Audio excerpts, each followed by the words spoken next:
Have you ever heard a story about Abraham, the guy who was told to leave everything behind, his country, his family, his comfort, and head into some unknown land? It's easy to pass over this story assuming that it's just some ancient tale. But if you think about it, it's a call to adventure that still resonates with us today. It's like God was nudging him, and by extension us, to pack up our assumptions, our safety nets, and take that leap of faith into something bigger. And let's face it, stepping away from what we know can be terrifying. Yeah, a lot of the time it's exactly what we need. And from this story, we can gather some insights. The fact that we need to break away from old patterns, the importance of leaning into uncertainty, and the role of that intangible voice that tells us we're capable of more.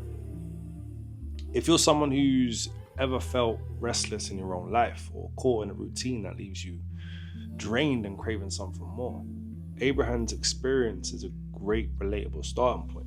The first command: leave your country.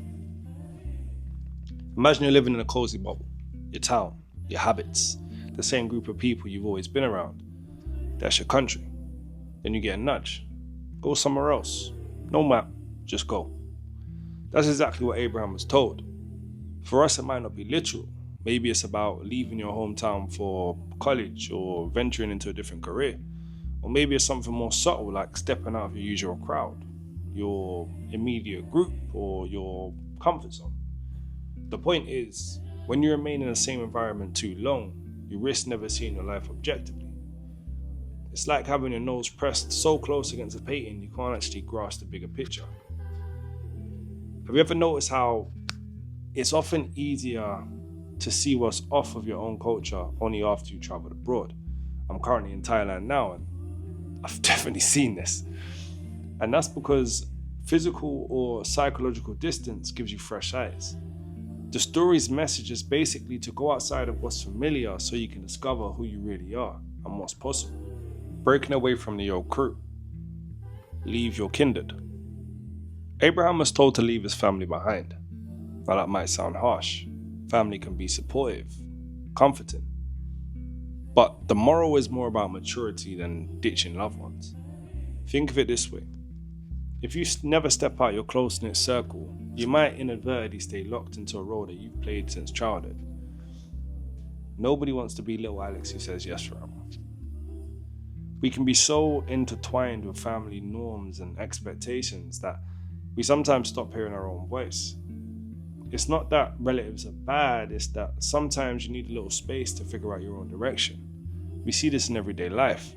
A young adult who finally moves out, starts paying rent, and making decisions about someone telling them what to do, and all of a sudden they develop a stronger sense of self.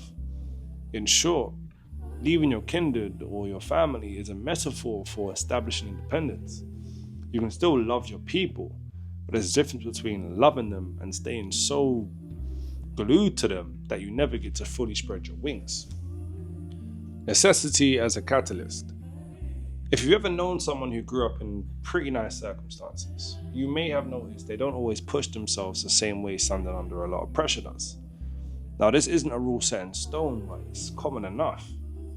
Necessity, like needing to survive or thrive in a new environment, forces you to dig deep. We often see it with first-generation immigrants who come to a country, they hustle like mad, they build businesses, careers, whereas their children with more resources and less raw pressure sometimes lack the same drive. The point is, when everything is easy, you might never develop a certain level of grit. So being told go out there into the unknown is basically God saying, find out what you're made of by stepping outside of your safety net. Confusing power with competence. For some reason, our culture can get squeamish about ambition or authority, confusing having skill with being power hungry. But let's clear this up. If you're truly competent and you handle yourself with integrity, you end up with a certain level of influence. Now that influence isn't inherently evil, it's just a byproduct of knowing what you're doing. But real authority emerges from your skill and moral standing, not from bullying. But if you never leave your comfort zone, you never push your boundaries, you might never develop that competence. Or you might just internalize the idea that being skilled or confident is the same as being overbearing, which can make you self-sabotage. Abraham's call to step out is also a call to learn and develop. It's saying trust yourself enough to be who you're meant to be. Don't just hold back because someone might perceive you as powerful. Go to a land and I will show you. What does it mean to go somewhere? I will show you, but you can't see it yet. It's like that itch you feel when you're in your current job and it's not fulfilling, but you have an idea of a new job you want, or a sense of a call to creativity, to start writing, painting, filming, but you don't know if it will pay the bills or how it will be received. Essentially, you get a vibe that there's something out there for you, and land a possibility you can't fully picture yet. So you have to move forward in faith. That faith can be in a higher power, faith in your future self, or simply faith in a sense that you can stay put or you'll be stuck. Overthinking it can freeze you. Taking a small step can spark the momentum you need. It's like deciding to move to a new city, even if you can only stay on a friend's sofa, or signing up for a 10k run when you're barely jogging. The path unfolds as you walk it, not before. And yeah, it's scary as hell. But it's also how you discover fresh potential. You're not the boss of everything in your head. Listen, we are not in total control of our own thoughts and drives. Have you ever tried forcing yourself to be fascinated by something only to fail miserably? That's because genuine interest or passion springs up by itself, not by command. Or think about dreams. You don't script them, they happen. Revealing images you don't consciously choose. We might say, I'm in charge of me, but there's a swirl of impulses, curiosities, and subconscious urges shaping us moment to moment. So part of leaving your old environment, physically or mentally, is acknowledging that you're more than just conscious planning. You might feel a nudge to do something that makes zero sense on paper, but deep down, you know it's right. That's the divine whisper, or Holy Spirit, or inner voice, or gut feeling that says, you won't find what you need if you stay exactly where you are. So move. The danger of overthinking. A lot of us try to figure out every angle before acting.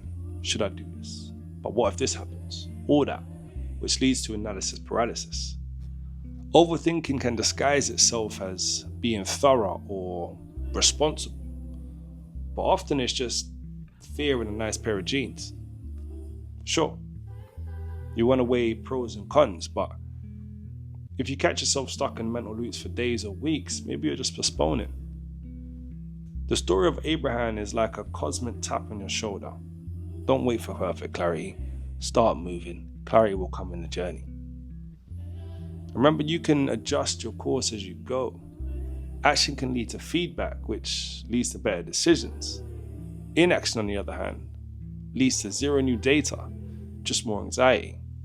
The cost of not answering the call. Ignoring that deep call, whether to switch careers, move cities, or end a toxic relationship, often leads to a slow burn of regret. Sure, you can stay safe in the known, but safe can turn into resentment. It can morph into boredom or despair. Down the line, you might face an even harsher crisis that will force your hand. Life has a way of pushing us out of our comfort bubbles if we resist for too long. Hence, the moral is it's better to choose your leap than to have it forced upon you. Doing it on your own terms fosters ownership and learning rather than panic and desperate reaction. To conclude, step forward in faith. Just like Abraham, we're all given moments in life where we feel a sense to go beyond the familiar. We might not have a map or guaranteed success yet. Staying put can be in its own kind of trap, especially if we're all longing for something more. It's not about being reckless, it's about recognizing that real growth happens when we push into territories that are a bit scary, a bit unknown. We also have to come to terms with the fact that we're not fully in command of our own minds. Our deeper urges or sparks of interest can emerge about our bidding. The trick is trusting that inner signal and letting it guide us to action, even if we're uncertain of where it might lead. Because in the end, refusing the call can costs more than any so-called failure out there on the frontier.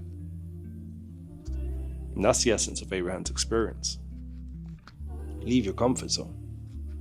Leave the old definitions that confine you and walk into a land you don't fully understand. It's the blueprint for discovering what you're really made of. Overthinking might keep you safe, but it can also keep you small. Sometimes you just have to take the next step and trust that something within and around you will reveal the path as you go. Peace.